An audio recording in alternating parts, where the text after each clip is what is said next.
Kay Kendall. You won't believe how a young woman who seemed born to sparkle ended up living a life that felt part movie, part tragedy, and how the biggest secret in her life might have been the one she kept from the world. Picture a breezy, glamorous starlet who flirts with disaster on screen but keeps the deepest storms off camera. That was Kay Kendall, born Justine. Kay Kendall McCarthy, a girl from a Yorkshire seaside town who became the sort of cheeky, effortless comic presence audiences adored. She came from show business blood. Her grandfather and mother's side were music hall veterans, and the stage was practically in her bones. Small-town childhood, lots of moving around, then finally a dance academy in London where her awkwardness turned into charm. By the time she was a teenager, she wasn't playing childish parts.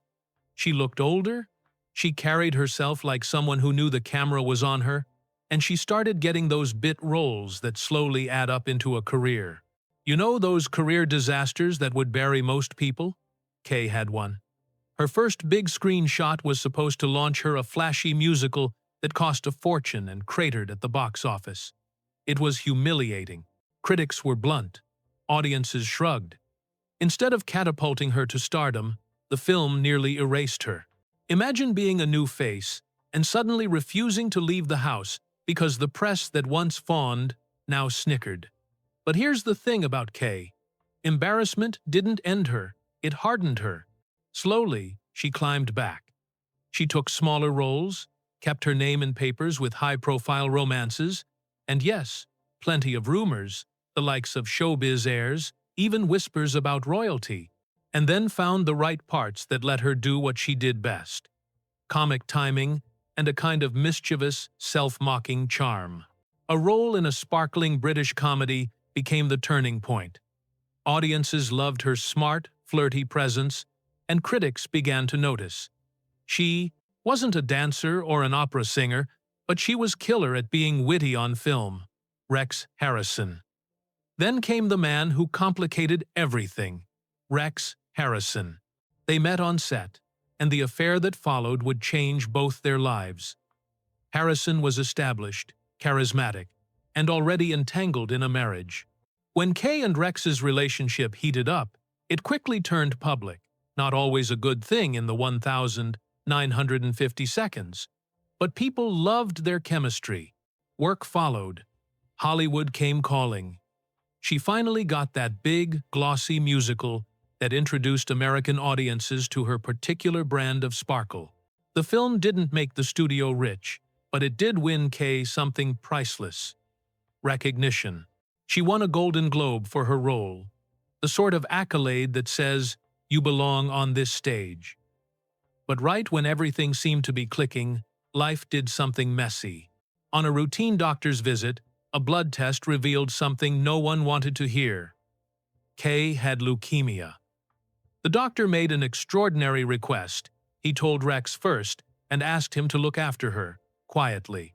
The next chapter wasn't a shared, dignified battle. It was a secret kept in the name of protection. Rex, stunned and apparently convinced he was doing the honorable thing, agreed not to tell Kay the full truth.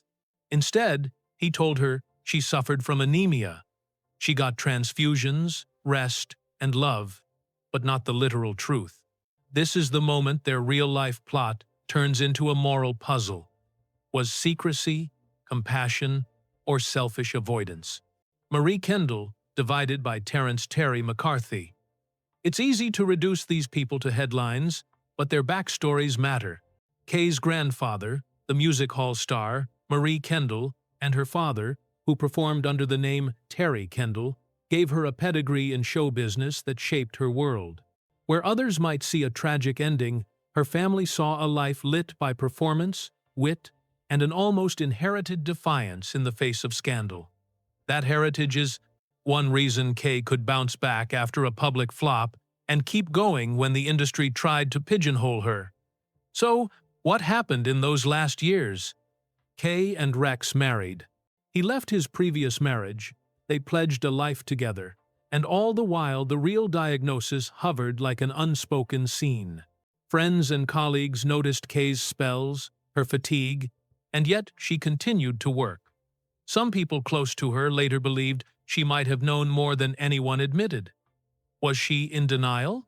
Was she protecting Rex from guilt? Or was she quietly choosing how she would be remembered as the bright, witty actress? Not the sick woman in a hospital bed. We can't know her inner monologue, but the mystery itself is telling. Sometimes the show is not what the audience thinks.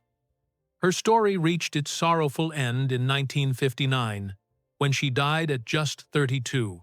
Her final film landed posthumously, and audiences watched her one last time, laughing and shining, the kind of cinematic goodbye that wrenches the heart because it leaves us with what could have been. The films she made after her comeback, the charming comedies, the narrow escapes from being typecast, are what most people remember. Her Golden Globe and the warmth audiences felt for her performances are part of the legacy she stepped into and then was taken from too soon.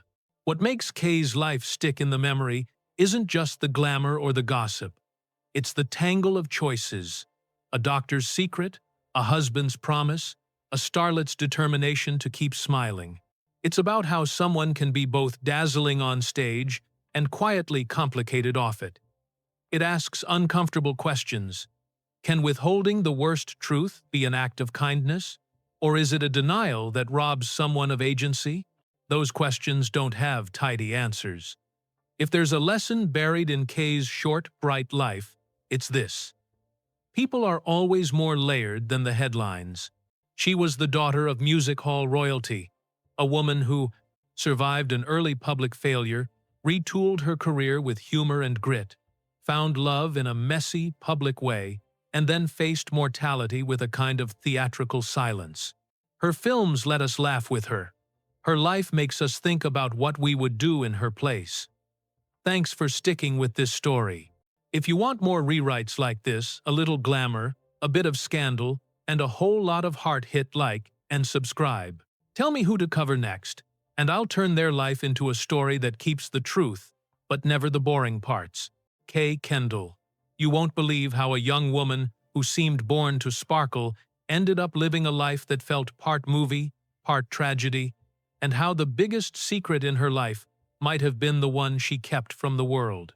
Picture a breezy, glamorous starlet who flirts with disaster on screen but keeps the deepest storms off camera. That was Kendall, born Justine.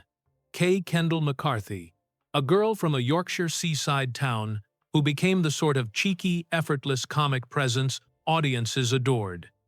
She came from show business blood. Her grandfather and mother's side were music hall veterans, and the stage was practically in her bones. Small-town childhood, lots of moving around, then finally a dance academy in London where her awkwardness turned into